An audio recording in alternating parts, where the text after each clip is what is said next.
Bienvenue à toutes et à tous pour cette analyse approfondie. Aujourd'hui, on se penche sur un sujet important, l'impact émotionnel sur les familles, celles qui soutiennent un proche atteint de schizophrénie. Oui, c'est un sujet crucial. Et pour ça, on s'appuie sur une étude comparative, très intéressante d'ailleurs. Elle compare des aidants familiaux au Maroc et en France. Tout à fait.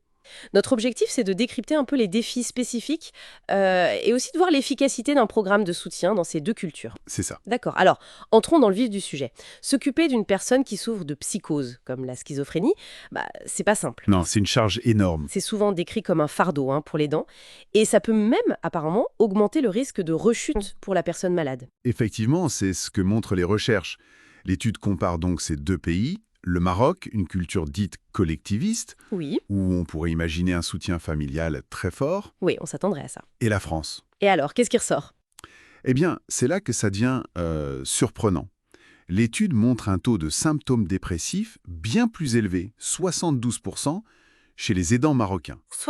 72%. C'est énorme. Oui, et une sévérité aussi plus grande. En France, ce taux est de 51%. Ah oui, quand même, une sacrée différence. Voilà. Et ça, c'est un peu paradoxal, vu l'importance culturelle des liens familiaux au Maroc. C'est ça qui est contre-intuitif, oui. On aurait pu penser l'inverse, justement. Et comment ça se manifeste, ces symptômes? Est-ce que c'est pareil? Alors, l'analyse plus fine, grâce à un questionnaire spécifique, le CESD, elle est très éclairante. D'accord. Elle montre que les aidants marocains, en fait, ils ont des scores plus hauts sur une dimension bien précise, les problèmes interpersonnels. C'est le facteur 4. Les problèmes interpersonnels, c'est-à-dire les relations avec les autres. Exactement. Les difficultés relationnelles. Et ce qui est intéressant, c'est qu'ils ne se distinguaient pas forcément sur les symptômes somatiques, le corps, quoi. Ah, ça va un peu contre certaines idées reçues, non, sur le syndrome méditerranéen? Tout à fait. Ça nuance cette idée que la détresse s'exprimerait surtout physiquement dans certaines cultures. Ici, c'est vraiment le relationnel qui ressort. Et cette différence, elle tient même si on contrôle le niveau général de dépression ou l'âge des aidants. Hmm, d'accord. Là, ça devient vraiment passionnant. Mais l'étude ne fait pas que constater, c'est ça.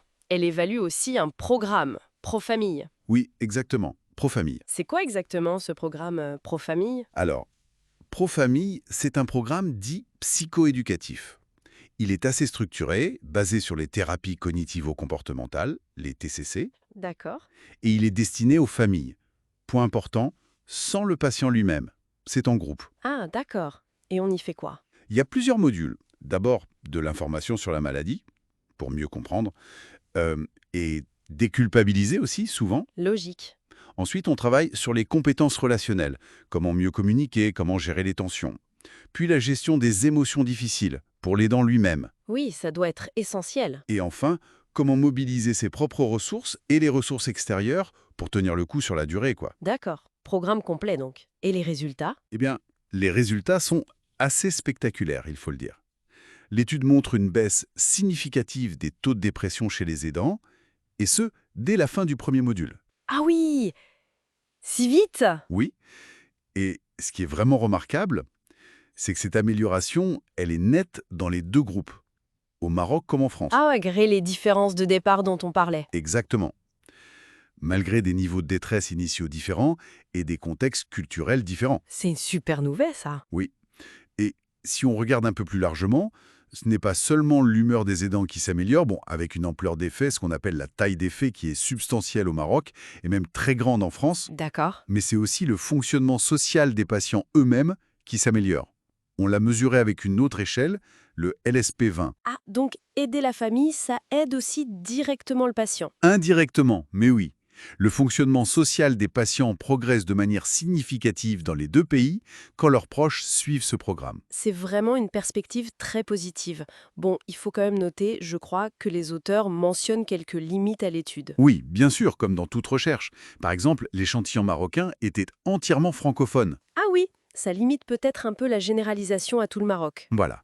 Ce n'est peut-être pas représentatif de tous les aidants marocains. Et puis, il y a aussi la question des ressources en santé mentale, qui sont plus limitées au Maroc. Ça pourrait jouer sur les niveaux de détresse de départ. D'accord, c'est important de le préciser. Tout à fait. Ces nuances sont importantes. Mais le message principal, je pense, reste quand même cette efficacité assez remarquable de Profamille. Oui. Une intervention psychoéducative qui semble vraiment euh, traverser les différences culturelles. Et les niveaux de détresse initiaux. Ça montre un potentiel thérapeutique fort, universel peut-être, pour aider ces familles. C'est très encourageant. Oui, et ça amène à réfléchir plus largement, forcément. Justement. Alors, qu'est-ce qu'on retient de tout ça finalement? Peut-être une question pour terminer notre discussion. Vu cette efficacité qu'on voit là, de ces programmes comme Pro-Famille, Hmm. comment on pourrait faire pour qu'ils soient plus accessibles? Mieux adaptés aussi, culturellement peut-être, surtout dans les endroits où les ressources manquent et où la peur du jugement, la stigmatisation des troubles mentaux reste un obstacle énorme pour aller chercher de l'aide. C'est la question clé, effectivement. Comment déployer ça plus largement et plus finement? Voilà, une piste de réflexion pour nos auditeurs et auditrices. Merci beaucoup pour cet éclairage passionnant. Merci à vous.